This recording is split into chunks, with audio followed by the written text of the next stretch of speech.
Mis muchas saludes en el Señor, como dice San Juan de la Cruz en una de sus cartas, y mis mejores deseos para todos los aquí presentes y para cuantos hayan de seguirnos por medio de la televisión.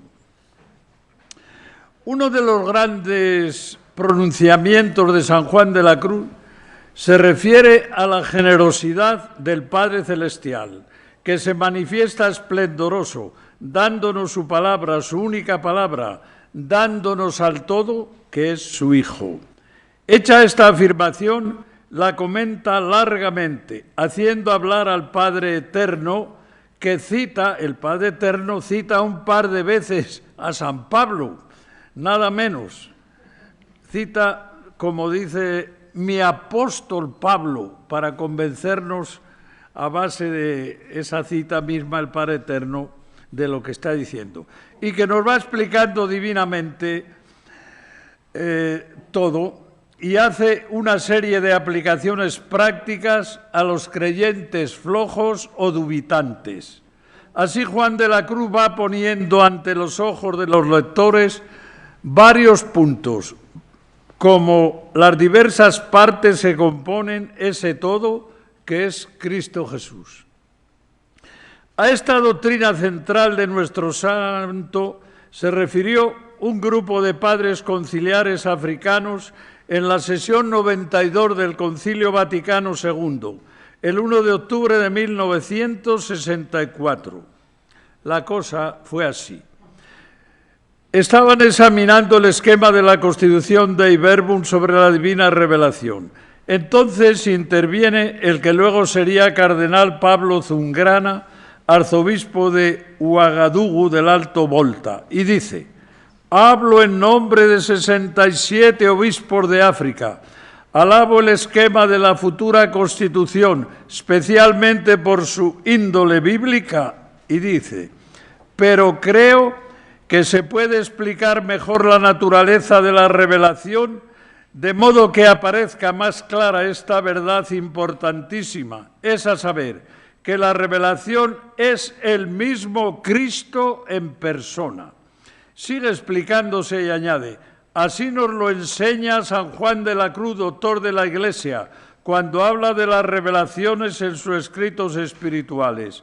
Y refiriéndose al capítulo 22 del libro segundo de la Subida, dice: pues todo esto desearía que en el esquema se dijese que la persona de Cristo es la revelación misma, la revelación en persona. Porque, y explica un poco, decir simplemente que la divina revelación está constituida por las verdades que hay que creer y por los mandamientos que tenemos que cumplir, no favorece ni suscita tanto el amor en la mente religiosa de nuestros días, que es eminentemente personal, como decirle que la persona de Cristo es la revelación misma, la revelación en persona. Y concluye en tono profético: decid al mundo, padres conciliares, que Jesucristo es la revelación divina, para que el mundo crea, creyendo espere y esperando ame. Esta intervención de los 67 padres conciliares africanos era como una reclamación para que se tuviera en cuenta esa doctrina tan clara del doctor místico. No era pues una simple cita o propuesta, sino un reclamar algo bien notable y que no se debía olvidar. A este todo que era y que sigue siendo Cristo Jesús, miraba continuamente Juan de la Cruz en su vida y en sus escritos, en prosa y en verso. Recordemos ya que todo lo que escribió sobre Cristo, por ejemplo, en la cárcel de Toledo, lo hizo en poesía. Recordemos, en aquel calabozo solo reinaba poesía. Así son las paradojas de la fe, donde había más oscuridad, brotó más luz, más poesía, más belleza, y donde imperaba la prosa más torpe de la vida, brotó la más alta poesía. Juan de la Cruz, humanista. El título de esta mi conferencia inaugural es San Juan de la Cruz, humanista. Y me dirán ustedes, ¿cómo vas a conectar todo lo que vas diciendo con la realidad del humanismo, con la mente del humanista que es Juan de la Cruz? Demos por hecho sus estudios de humanidades en el Colegio de los Jesuitas de Medina del Campo y sus años de universitario en Salamanca. En todos estos cursos se fue forjando en el lema antiguo de las humanidades, hominem humaniorem facere, es decir, hacer al hombre más humano, más cortés, más liberal, más auténtico, más apacible. Bien, seguros de todo esto, vamos adelante. Vamos a lo hondo, como le gustaba decir a Juan de la Cruz. Y hay unos estudios muy sugestivos bajo el título amplísimo de Humanismo y Espiritualidad. No voy a entrar decididamente en este campo, pero todo cuanto diré, directa o indirectamente, desembocará en este mundo de cosas. Hace unos años se me cayó de la pluma un articulillo llamado Espiritualidad sanjuanista, Humanismo y Trascendencia.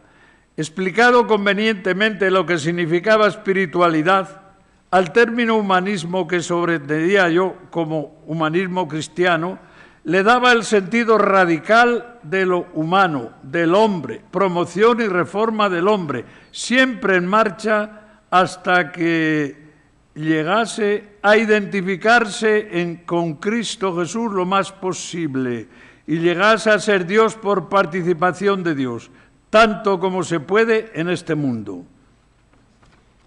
Pues lo que pretende Dios es hacernos dioses por participación, siéndolo Él por naturaleza, como el fuego convierte todas las cosas en fuego. Así nos lo deja dicho Juan de la Cruz. Por humanismo entendemos también la doctrina o actitud vital basada en una concepción integradora de los valores humanos, de las virtudes caseras, humildad, sencillez, sinceridad, naturalidad, etc., como cuando se habla del humanismo de Santa Teresa, por poner un ejemplo. Para mí, quien escribe así de bien del hombre y de todo lo humano, sin desdeñar nada de lo auténticamente humano, y prima la filosofía estoica, como lo hace en ciertos momentos, y cultiva las virtudes humanas, plantea, además, tiene una apertura, unos horizontes inconmensurables. Y este es Juan de la Cruz, el místico y el gran humanista.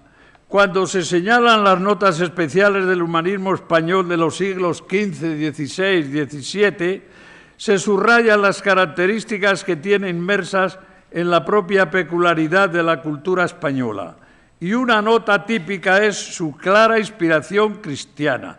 La nueva valoración del hombre y del mundo no impide la presencia del tradicional espíritu religioso. Esto es así, y la calidad de humanista de Juan de la Cruz es, como voy diciendo, de primerísimo orden, habiendo enriquecido ese humanismo con los valores más altos de su gran talento humano y de su magisterio místico. Cuando caía en sus manos una poesía profana, él la sabía volver a lo divino. Frente a lo que pedía ser humanismo natural, él lo asumía y lo sublimaba a la manera más plena. Y todas las grandezas humanas y divinas que cuenta y canta como presentes en la criatura humana tienen una relación vital, fontal, con Cristo, con el misterio de Cristo, con ese Cristo que es el todo del Padre Celestial regalado a sus hermanos los hombres. Y fijaos, lo presenta como si estuviera escribiendo, curioso, después del Concilio Vaticano II, donde se dice: en realidad el misterio del hombre no queda esclarecido de verdad, sino dentro del misterio del Verbo encarnado. Cristo revela plenamente el hombre al hombre y le descubre su altísima vocación. Y que Juan de la Cruz sea un humanista de primera clase, como lo voy repitiendo, lo demuestra cuando se afana en reformar al hombre y forjarle como un hombre de carácter, constante y perseverante, y ha hecho por eso mismo que tenga en sus manos las riendas de sí mismo, de sus pasiones, de sus apetitos desordenados, cosa que se refiere al bien moral, es decir, a las virtudes y los hábitos de ellas en cuanto morales. Y en este contexto, sentencia, porque el alma alterada, escuchemos bien, el alma alterada que no tiene fundamento de bien moral no es capaz en cuanto tal del espiritual, el cual no se imprime, sino en el alma moderada y puesta en paz. Y una de las pruebas más claras del humanismo de Juan de la Cruz la podemos encontrar en el valor que da a la razón humana, a la beligerancia que le atribuye en ponerla como rectora del mundo de los apetitos, de los gustos, de los sentimientos y hasta de la voluntad, en defender también que Dios ha puesto al hombre términos naturales y racionales para su gobierno y en aconsejar a la criatura humana. Para obrar virtud no esperes al gusto, que bástate la razón y el entendimiento. Y entra en cuenta con tu razón para hacer lo que ella te dice en el camino de Dios. Y el que obra razón es como el que come sustancia, y el que se mueve por el gusto de su voluntad como el que come fruta floja. Estamos muy acostumbrados, hermanos, a decir aquello de Juan de la Cruz: a la tarde te examinarán en el amor. También Juan de la Cruz dice que Dios te pedirá cuenta a muchos de sus amigos de lo mal que en la vida han usado de la razón humana y del entendimiento. Y no duda en sacar los colores al mismísimo San Pedro, diciendo que en algo que obraba mal él, Dios no se lo advertía. No le advertía a Dios aquella falta, no se la venía a revelar por sí mismo. Y dice, porque era cosa que caía en razón, aquella simulación, y la podía saber San Pedro por vía racional, sin que viniera una tropa de ángeles a explicárselo. Bueno, y echándose ya Juan de la Cruz más al hondo en un discurso místico y humanístico al mismo tiempo, va hablando del modo más explícito. Escuchemos bien. Los subidos y altos y profundos misterios de sabiduría de Dios que hay en Cristo sobre la unión hipostática de la naturaleza humana con el Verbo divino y en la respondencia que hay a esta de la unión de los hombres con Dios y en las conveniencias de justicia y misericordia de Dios sobre la salud del género humano en manifestación de sus juicios. Interesa mucho, hermanos, poner de relieve la relación que Fray Juan encuentra entre la unión hipostática propia de Cristo Jesús y la unión del alma con Dios, de los hombres con Dios. Habla él de respondencia. Le gusta más la palabra respondencia que correspondencia. Respondencia, que diríamos analogía, proporción, paralelismo, que existe entre el misterio personal de Cristo y el de la vida de Dios en el hombre mortal y simple criatura humana. Y todo lo que Juan de la Cruz podamos ver como interrelacionado entre el misterio de Cristo y el misterio del hombre, nos está haciendo ver que su cristología lleva implícita una antropología rigurosa, desde la encarnación de Cristo hasta la doctrina de la anaquefaliosis o recapitulación de todo en Cristo. En este Cristo, que como he dicho al principio, es él mismo en persona, la revelación del Padre. Este Cristo, dice Juan de la Cruz, tan humano, humanado, usa esta palabra también, humanado, como dice Juan de la Cruz. Pues bien, después de cuanto ha meditado, escrito y experimentado sobre los misterios de Cristo, los califica de subidas cavernas por la hondura y profundidad de la sabiduría de Dios en ellos. Y los llama cavernas, dice él. Fijaos qué bien se explica este muchacho. Bueno, porque él, el santo, vamos. Porque así como las cavernas son profundas y de muchos senos, así cada misterio de los que hay en Cristo es profundísimo en sabiduría y tiene muchos senos de juicios suyos ocultos, de predestinación y presciencia de los hijos de los hombres. Y estas cavernas que están bien escondidas, están tan bien escondidas que por más misterios y maravillas que han descubierto los santos doctores y entendido las santas almas en este estado de vida, les quedó todo lo más por decir, pues sí, y aún por entender. Y así hay mucho que ahondar en Cristo, porque es como una abundante mina con muchos senos de tesoros, que por más que ahonden, nunca les hallan fin ni término. Antes van en cada seno hallando nuevas venas de nuevas riquezas acá y allá. Este enjuiciamiento no significa que Fray Juan quiera que ya nadie se empeñe en escudriñar el misterio de Cristo, sino más bien significa lo contrario. Siempre habrá atajo, habrá tarea, habrá trabajo en esa mina inagotable del misterio de Cristo. Y al decir él que ni los doctores ni las almas santas han agotado la materia, inscribe realmente su nombre, aunque no lo pretenda, entre los grandes doctores que han trabajado y sudado en esa mina, pues él fue doctor y al mismo tiempo alma santa y experimentador altísimo de Dios en Cristo. Un paso más. Las doctrinas eminentes que la Santa Sede exige en alguien a quien vaya a declarar doctor de la Iglesia y las que exigió en el caso del propio doctorando Juan de la Cruz, siguen ahí y la mina sigue invitando a apuntarse a ese trabajo a quienes tengan vocación y arrestos para emplearse como mineros. Tengo aquí otro titulillo. Tesoro de los libros de Juan de la Cruz. Tesoro y una de las mejores herencias del mundo y de nuestra lengua son los libros de Juan de la Cruz, también auténtico patrimonio de la humanidad. La mina es Cristo y uno de esos mineros principales y jefes ha sido y sigue siendo, sin duda, Juan de la Cruz. La Iglesia que tanto se ha ilusionado estos años con la evangelización, con la nueva evangelización, puede encontrar en Juan de la Cruz en sus escritos uno de esos doctores a estudiar, a explotar ahora mismo en este siglo y en los que vengan.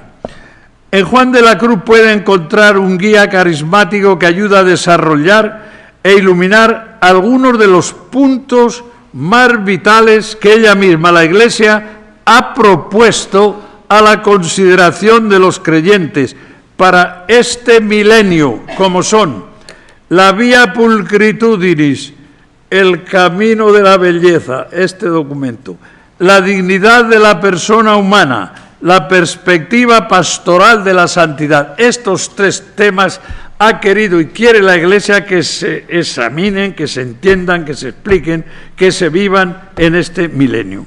Entonces tenemos aquí a este gran guía. Tocar, aunque sea rápidamente, estos puntos hará ver la riqueza interminable que maneja este nuestro místico y humanista singular.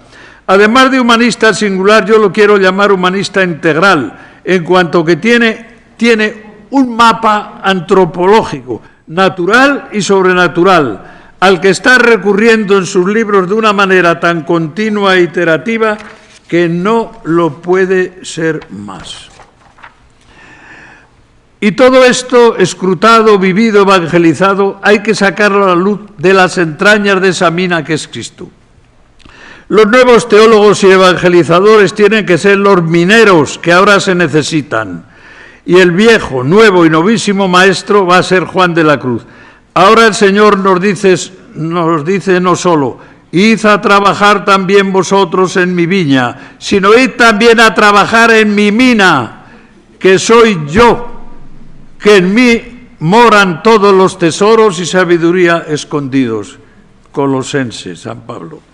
Veamos ahora las dimensiones mencionadas de alguna manera y propuestas para la Iglesia en este milenio. Y veamos cómo se puede profundizar en ellas desde el magisterio de Juan de la Cruz. Vía pulcritudinis, enseño otra vez este librito. El camino de la belleza. No se trata de un documento puramente estético, sino que, como se dice en el subtítulo, es camino de evangelización y de diálogo. Pero, ¿qué es la belleza? ¿Acaso nos pasa algo parecido a lo que le sucedía a San Agustín con la noción del tiempo?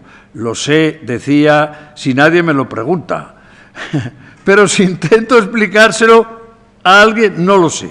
No obstante, algunos metafísicos suelen definir la belleza. lo que excita en nosotros la admiración y complacencia, o también lo que al contemplarlo cautiva el entendimiento y deleita al ánimo, o más brevemente, como dice San Agustín, la belleza es el esplendor de la verdad. Para todo eso se tienen que dar tres elementos necesarios: la integridad, la proporción y la claridad de la forma. Y el otro día estuve leyendo aquí en este libro unas páginas de este Pavel Florensky, sacerdote ruso ortodoxo, gran pensador y escritor, murió en 1937, que definía la belleza diciendo: la verdad manifiesta es el amor, y el amor realizado es la belleza. Y entre los famosos trascendentales de los filósofos, la belleza es la cima, donde el bien y lo verdadero toman cuerpo. La belleza es, por tanto, la forma sensible del bien y de la verdad. El Pontificio Consejero de la Cultura, que es el que ha emanado este documento, fue creado el 22 de mayo del 82 por Juan Pablo II. Y el documento fue el resultado de los trabajos de la Asamblea Plenaria de ese Consejo, celebrada en marzo de 2006, habiéndose ya ocupado de este tema de la belleza en años anteriores. En otro documento, el 25 de marzo de 1993, decía el mismo Juan Pablo II: la fe tiende por su propia naturaleza a expresarse en formas artísticas y en testimonios históricos que entrañan una gran fuerza evangelizadora y valor cultural a los cuales la Iglesia debe prestar la máxima atención. Y en las diversas asambleas del Consejo de la Cultura se estudió muy a fondo este tema de la belleza. Y en otro documento, titulado Para una pastoral de la cultura, de 1999, se afirma: la Iglesia lo ha intuido desde el comienzo y siglos de arte cristiano lo ilustran magníficamente. La auténtica obra de arte es potencialmente una puerta de entrada para la experiencia religiosa. Y es que la vida de la belleza, a partir de la experiencia simple del encuentro con la belleza que suscita admiración, puede abrir el camino a la búsqueda de Dios y disponer el corazón y la mente al encuentro con Cristo, belleza de la santidad encarnada, ofrecida por Dios a los hombres para su salvación. Esta belleza sigue invitando hoy a los agustines de nuestro tiempo, buscadores incansables de amor, de verdad y de belleza, a elevarse desde la belleza sensible a la belleza eterna y a descubrir con fervor al Dios santo, artífice de toda belleza. La Congregación Romana para los Institutos de Vida Consagrada y las Sociedades de Vida Religiosa ha escrito en 2015 una carta a los consagrados y consagradas tras las huellas de la belleza. Y no era una carta de 2 o 3 páginas, sino un librito. Miradle, este libro, estupendo. Y se insiste varias veces en el tema por esta via pulcritudinis, en la pedagogía de la belleza, asegurando que el bien y la belleza brillan con una sola voz. Los últimos papas, desde Pablo VI a Benedicto XVI, han apoyado esta misma vía de la belleza. Pablo VI y Juan Pablo escribiendo ambos a los dos su carta a los artistas. Y Benedicto XVI, hablando a los artistas en la Capilla Sistina en 2009, les decía: hemos sido llamados a recorrer la vía pulcritudinis, que es un recorrido artístico, estético y un itinerario de fe y de búsqueda teológica. Y 5 años antes, en 2005, en la introducción al compendio del Catecismo de la Iglesia Católica, dejó escrito, que era entonces el presidente de aquella comisión especial, dejó escrito: de la secular tradición conciliar aprendemos que también la imagen es predicación evangélica. Los artistas de todos los tiempos han ofrecido, para contemplación y asombro de los fieles, los hechos más sobresalientes del misterio de la salvación, presentándolo en el esplendor del color y la perfección de la belleza. Es este un indicio de cómo hoy, más que nunca, en la civilización de la imagen sagrada puede expresar mucho más que la misma palabra, dada la gran eficacia de su dinamismo de comunicación y de transmisión del mensaje evangélico. Y el Papa Francisco, todavía en Buenos Aires, publicó un escrito con el título «La belleza educará al mundo», proponiendo la pedagogía de la belleza, instancia formativa en la cual la persona humana es entendida como portadora de la eterna llamada a un proceso de vida que florece en el respeto y la escucha y la madurez. La emoción y sentimientos llamados a entregarse en esa madurez. Y ahora ya de Papa, fijaos, en su exhortación apostólica Evangelii Gaudium, habla del modo más explícito. Dice, es bueno que toda catequesis preste una especial atención al camino de la belleza. Se trata de recuperar la estima de la belleza para poder llegar al corazón humano y hacer resplandecer en él la verdad y la bondad del resucitado. Se vuelve necesario que la formación en la vía pulcritudinis esté inserta en la transmisión de la fe. Es deseable que cada iglesia particular aliente el uso de las artes en su tarea evangelizadora, en continuidad con la riqueza del pasado, pero también en la vastedad de sus múltiples expresiones actuales, en orden a transmitir la fe en un nuevo lenguaje parabólico. ¿Cuántas cosas dice aquí que hay que ir haciendo? En el documento Vía Pulcritudinis se dice todavía, la creación artística posee una capacidad propia para evocar lo inefable del misterio de Dios. La belleza artística suscita emoción, provoca silencio y conduce a la salida de uno mismo. El éxtasis en el que la persona se encuentra como transportada fuera del mundo sensible por la intensidad del sentimiento que la sobrecoge. Ese mismo documento habla de las vías de la belleza, señala las tres siguientes: la belleza de la creación, la belleza de las artes, la belleza de Cristo, modelo y prototipo de la santidad cristiana. Y hay que recordar que la Iglesia ha escogido esa realidad para entrar con ella en desafío crucial con la cultura contemporánea, especialmente con la increencia y la indiferencia religiosa, transmitiendo la fe al corazón de las culturas para por ese camino, evangelizar mejor. La Iglesia, pues, propone una respuesta con el espíritu de Vía Pulcritudinis y lo presenta como un itinerario privilegiado para llegar al corazón de tantos hombres, y cuenta además a lo largo de los siglos con grandes conversiones por medio de la belleza, de la música, de la pintura, de la escultura, en general de las artes, y desde la belleza de su liturgia ha convencido a tantísimas personas.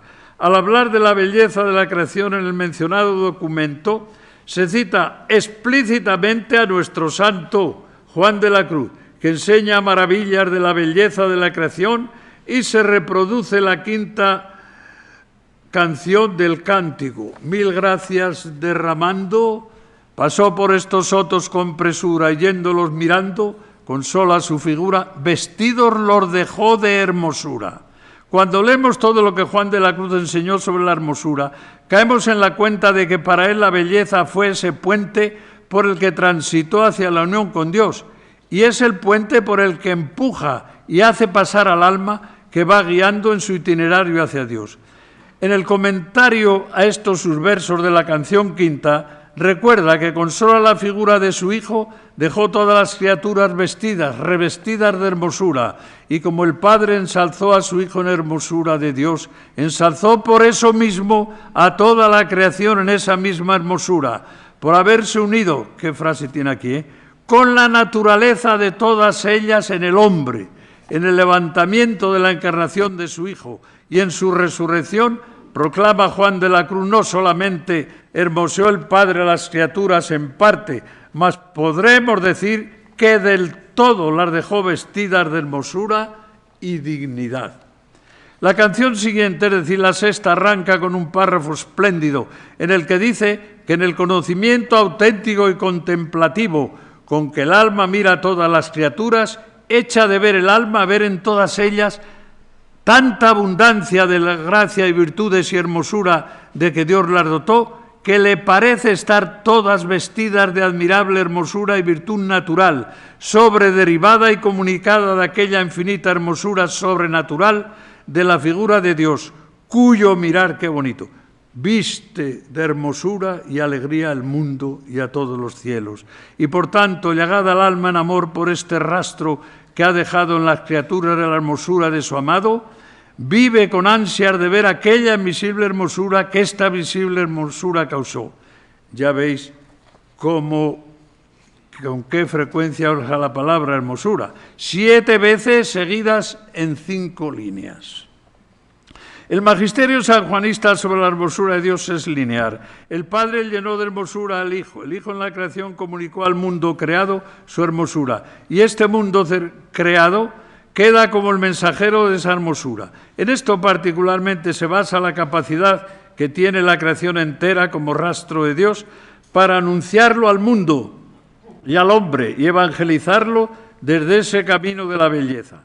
Rastro o huella de Dios que sea, lo explica concretamente diciendo Juan de la Cruz: la huella es rastro de aquel cuya es la huella, por la cual se va rastreando y buscando a quien la hizo. Tan fuerte y profundo es su magisterio sobre esta realidad de la belleza que va trazando el itinerario del alma enamorada de Dios por este camino. Y lo oímos decir que al hacerle Dios al alma algunos visos de su divinidad y hermosura, con que la aumentó mucho más el deseo de verle y el fervor. Y deseando ver esa hermosura encubierta, dice la canción 11, descubre tu hermosura y máteme tu vista y hermosura. Mira que la docencia de amor que no se cura sino con la presencia y la figura. Y comenta el segundo verso, que es como si dijera, pues tanto es el deleite de la vista de tu ser y hermosura, que no la puede sufrir mi alma, sino que tengo que morir en viéndola, máteme tu vista y hermosura. Y como voy diciendo, Juan de la Cruz va llevando al alma por el camino de la belleza. Y en la canción 36 nos sorprende con estos versos tremendos. Gocémonos, amado, y vámonos a ver en tu hermosura, al monte y al collado, domana el agua pura, entremos más adentro en la espesura. Esta estrofa y las 4 que la siguen nacieron de una conversación, de un diálogo de Juan de la Cruz con una carmelita descalza, en Bear de Segura. Ella lo cuenta así. Preguntándole el santo un día a esta testigo en qué traía la oración, le dijo que en mirar la hermosura de Dios y holgarse de que la tuviese. Y él se alegró tanto de esto que algunos días decía cosas muy levantadas que admiraban de la hermosura de Dios. Y así, llevado de este amor, hizo unas 5 canciones a este tiempo, sobre esto que comienzan, gocémonos, amado, y vámonos a ver en tu hermosura. Y al comentar ese verso, y vámonos a ver en tu hermosura, no lo quiero leer aquí porque tropezaría, me podía ayudar aquí, Javier, porque mirad, nos sorprende usando la palabra hermosura 25 veces en media página. Cuando yo hice la edición del santo, llamé a un ayudante, ven aquí, ponte aquí a ver si no me como ninguna hermosura, si no, vete diciéndome todas las que hay. Es un párrafo. De este atributo de la hermosura de Dios es del que más escribe, además, Juan de la Cruz, curiosamente.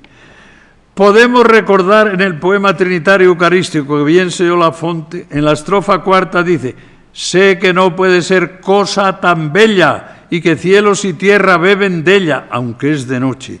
Y en el pastorcico habla de los brazos del Señor tan bellos. Y en el poema glosa lo divino, por toda la hermosura nunca yo me perderé. En la estrofa 7 vuelve a nombrar la hermosura. Nos está diciendo cómo vibraba ante este hecho.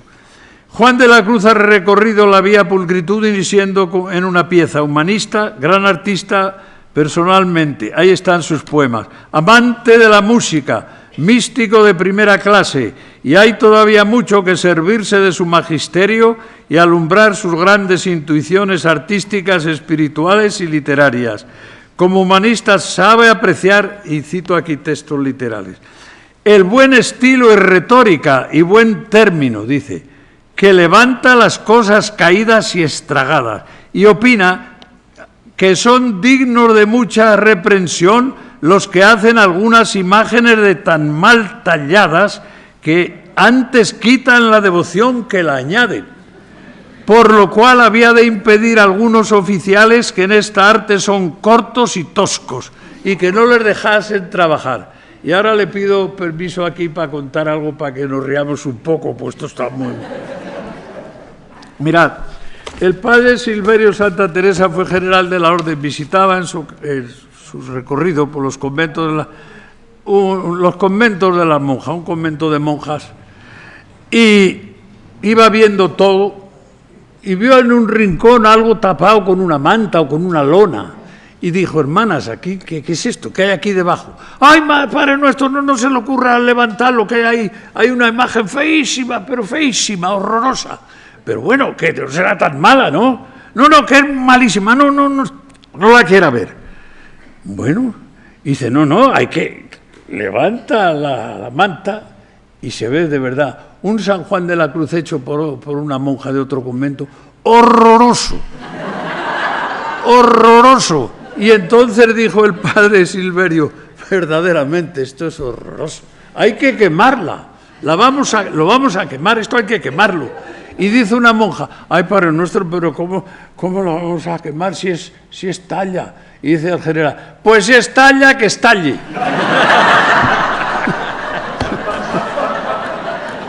Si estalla, que estalle, pero la quemamos. Se marchó de las monjas los escrúpulos, no se la dejaron quemar.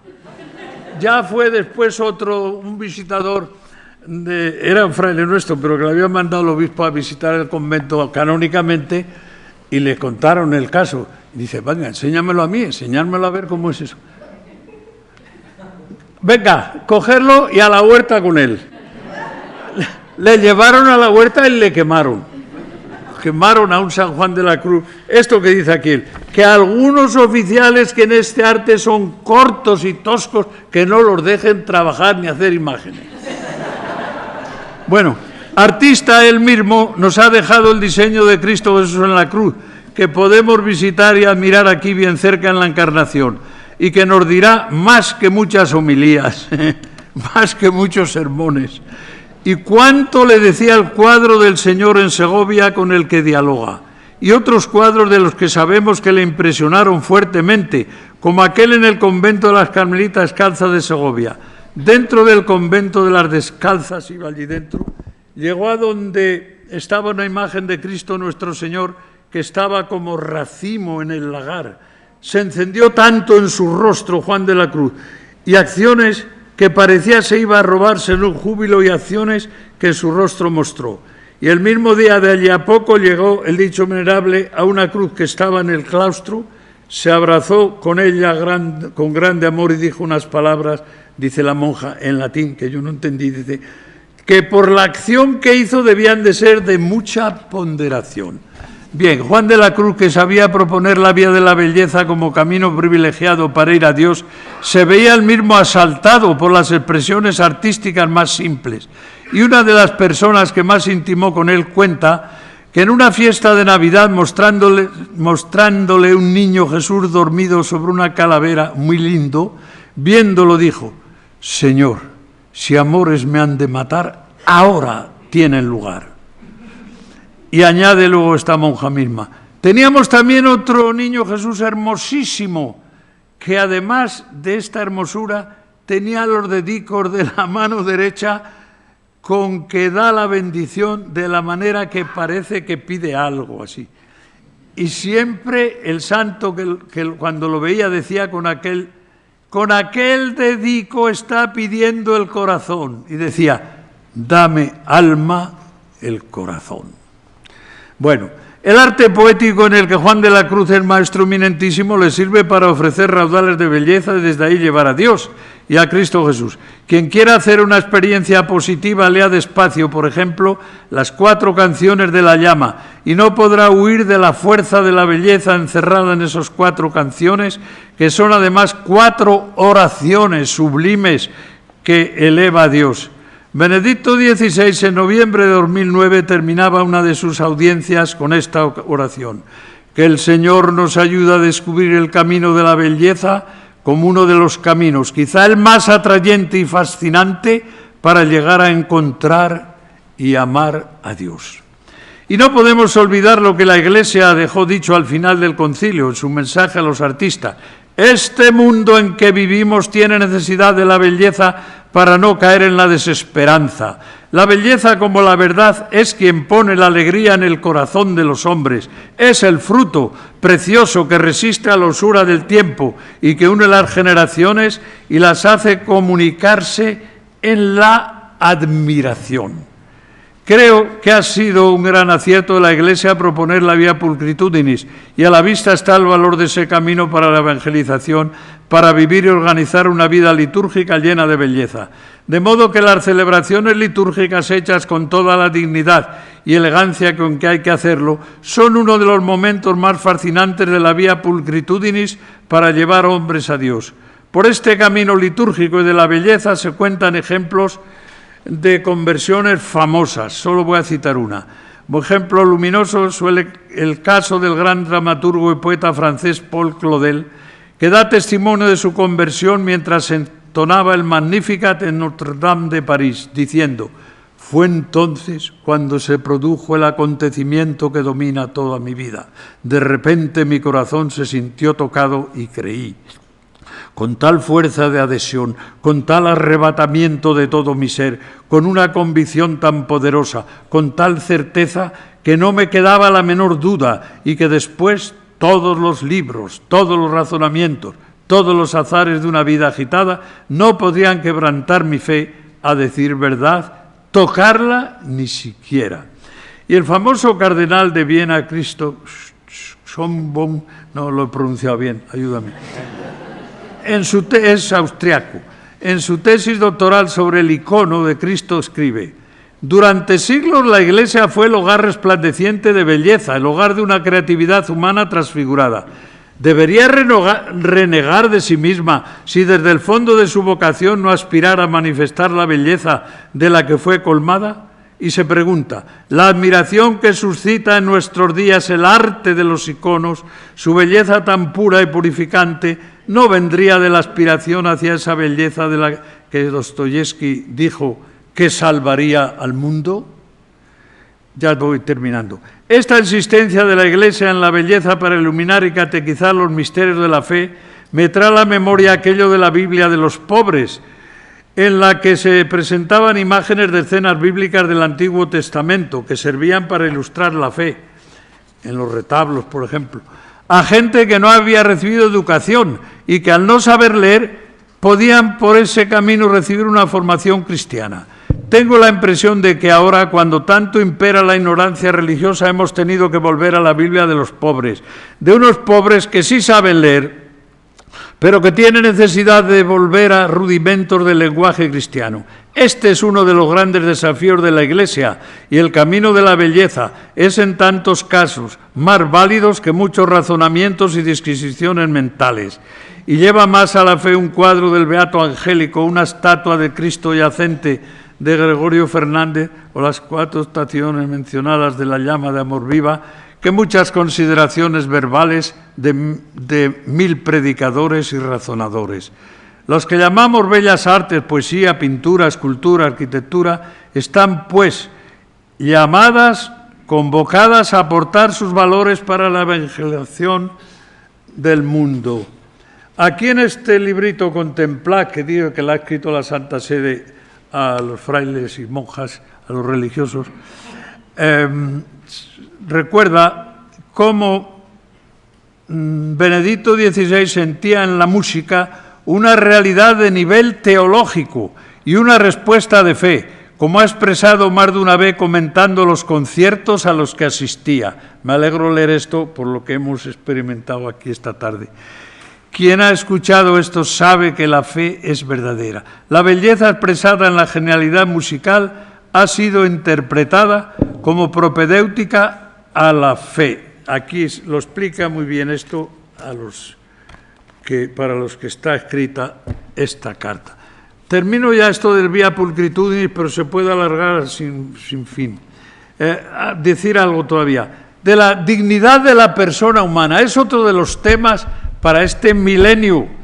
Otro de los filones bien vivos en el magisterio de Juan de la Cruz, que se prestan a ser aún más escudriñados de lo que lo han sido hasta ahora, es la dignidad de la persona humana.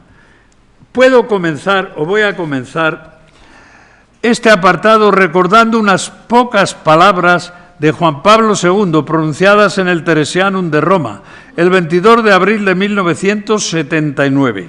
Saludado por el presidente de la Facultad de Teología, contestó a aquel saludo brevemente. Y ya al final, como despidiéndose, fijaos lo que nos dijo, lo que dijo. ¿Qué os puedo decir ya para terminar? Pienso que para comprender la dignidad de la persona humana, la habilidad de la persona humana, es necesario pasar una vez por la teología de San Juan de la Cruz. Hay que pasar, digámoslo así, una vez por aquella dimensión del hombre que se abre con la doctrina de San Juan de la Cruz. Y entonces se ve lo que quiere decir hombre. Después, y terminaba, después no se puede olvidar nunca su dignidad. Aquí sí que le cuadra a nuestro doctor el título de humanista por todo lo que dice de la dignidad de la persona humana. En la Gaudium Spes del Concilio Vaticano II, pues ya sabéis lo que se dice. La razón más profunda de la dignidad humana radica en la vocación del hombre a la comunión con Dios. San Juan de la Cruz se ha empleado a fondo en su magisterio oral y escrito en presentar de esta manera la dignidad de la criatura humana. Y su gran tema, yo diría, santa obsesión, es precisamente la unión del alma con Dios. Escribe en una ocasión, a eso se endereza y encamina nuestra pluma, que es a la divina junta y unión del alma con la sustancia divina, a la unión del hombre con Dios. Tiene conciencia clara y positiva del destino del hombre a unirse con Dios y no olvida nunca su dignidad nativa, siendo en sí, como dice, una hermosísima y acabada imagen de Dios. Y dirigiéndose al alma quiere decir al hombre entero, usando la parte por el todo, dice el alma quiere decir el hombre, le dice, oh pues alma hermosísima entre todas las criaturas. Y unas líneas más abajo vuelve a decir, ea pues, alma hermosa. Me atrevo a decir que Juan de la Cruz va escribiendo desde la primera hasta la última línea de sus libros sobre la persona humana, a la que ya desde el principio va empujando a que aspire al más alto grado de santidad y perfección que le sea posible en esta mortalidad, conforme a la capacidad que Dios haya puesto en ella.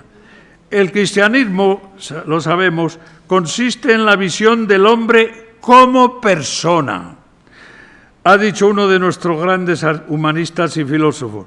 Y este es el pensamiento de Juan de la Cruz, que sabe que para Dios el hombre es persona única, inconfundible, insustituible, llamada a un destino rigurosamente personal.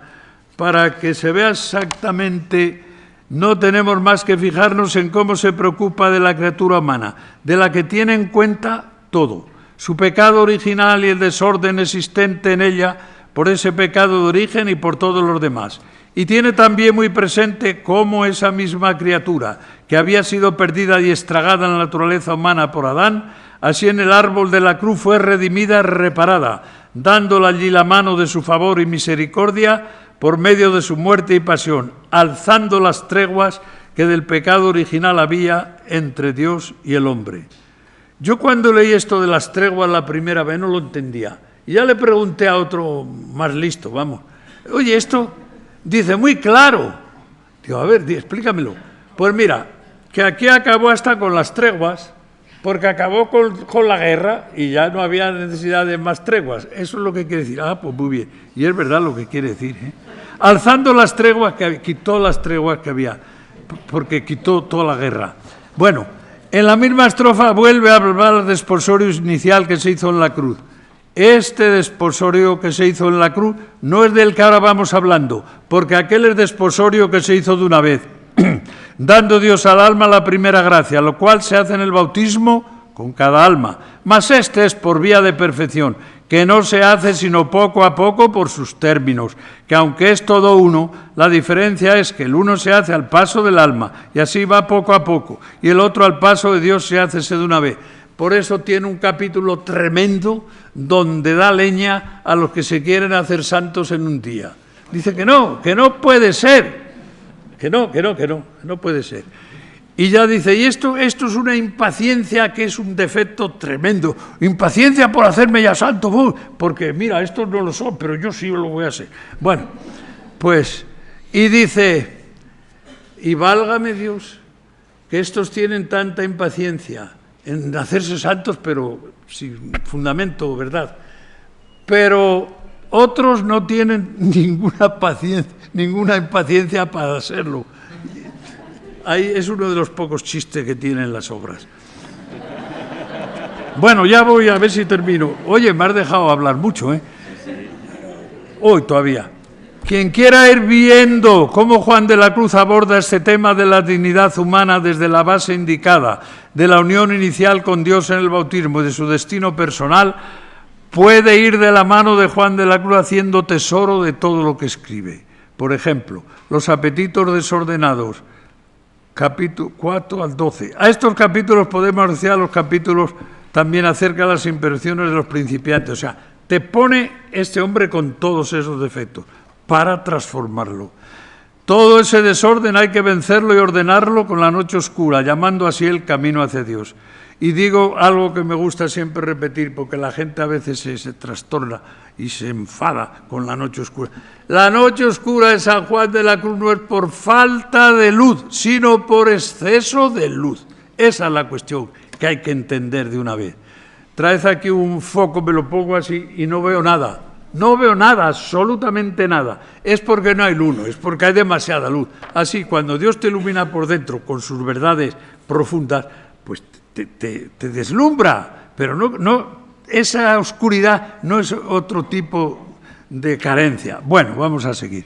Esto no había que haberlo dicho. Cuando encuentra el verdadero esquema teologal, después de haber explicado en el capítulo anterior qué entiende por unión del alma con Dios, esto en el segundo libro de la subida, organiza ya con toda firmeza su exposición, dedicando a continuación, a partir del capítulo 9, el tema de las virtudes teologales, la fe, capítulo 9 al 32, la esperanza, del 1 al 15 del tercer libro, y el libro tercero, capítulos 16 al 45, todo esto ahí, enseñando cómo se tiene que transformar el hombre. Las virtudes teologales de las que habla y escribe tantísimo muestra un maestro consumado, que por medio de esas energías espirituales va modelando a las almas y desde ellas se apodera de toda la persona humana y la va edificando constantemente. Bueno, voy a decir algo aquí, esto sí es muy interesante, se me había olvidado. A ver, esto lo salto. Dios asedia con su amor al hombre y mientras lo va llevando adelante. Y por la fuerza de ese amor con que le va aumentando el enamoramiento, en alguna manera se podría considerar cuánta y cuán fuerte podrá ser esta inflamación de amor en el espíritu. Inflamación de amor significa enamoramiento. Y tiene recogidas todas las fuerzas, potencias y apetitos del alma, así espirituales como sensitivas, para que toda esta armonía emplee sus fuerzas y virtud en este amor. Y así venga, qué bonito es esto, así venga a cumplir de veras con el primer precepto, que no desechando nada del hombre, ni excluyendo cosa suya de este amor, aquí el humanista, dice, amarás a tu Dios de todo tu corazón y de toda tu mente y de toda tu alma y de todas tus fuerzas. En estas últimas cláusulas, no desechando nada del hombre ni excluyendo cosa suya de este amor, significa que se trata no de desestimar, no de desechar, no de excluir nada del hombre, sino de asumirlo todo por entero. Pero escuchemos, queda excluido y desechado únicamente de esta asunción o sublimación lo que no es humano, lo que con una palabra llamamos pecado, que no entra el pecado ni a constituir al hombre ni a definirlo en su ser, por más que haya cometido y cometa tantos y tantos pecados, errores y equivocaciones. El amor divino integra todas las capacidades, desde la caridad más elevada hasta la más humilde tendencia instintiva, dejando a un lado el pecado. Ese es un párrafo tremendo. El propio Juan de la Cruz, bueno, pues ya dejo. Solo digo dos palabras. El último tema era, ya lo dejo también así a media. Perspectiva pastoral de la santidad. Sabéis que Juan Pablo II se emocionó tanto con las celebraciones que se habían hecho para el año 2000, que escribe, a ver, aquí anda, luego esta carta apostólica al comienzo del nuevo milenio Neunte. Y se le ocurre nada más que esto, decir que quiere dar unas perspectivas pastorales para el nuevo milenio, para este milenio. Y dice, y esa perspectiva pastoral es la santidad. Claro, él mismo se queda así, dice, ¿qué van a decir de esto? Proponer la santidad. Pues sí, y habla de cómo ya en el propio bautismo de cada uno está escrita la llamada a la santidad. Y entonces desde ahí, desde esa riqueza bautismal, hay que ir llevando todo el hombre a esa perfección.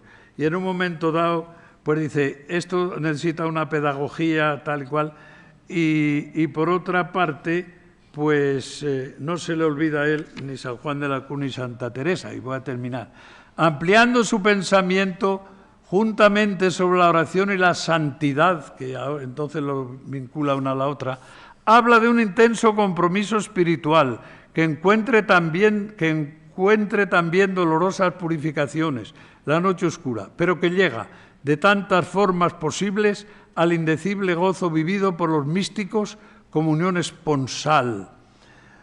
Y añade, ¿cómo no recordar aquí entre tantos testimonios espléndidos la doctrina de San Juan de la Cruz y Santa Teresa de Jesús? Bueno, pues para ayudar a vivir esa perspectiva de la santidad como elemento primordial para la pastoral, para la evangelización en este milenio, como quería su santidad, es difícil encontrar otro maestro mejor preparado y experimentado que Juan de la Cruz. Y así, repito, con todo convencimiento, que pocos autores habrán hablado con tanta calidad y abundancia de la santidad como lo hizo Juan de la Cruz.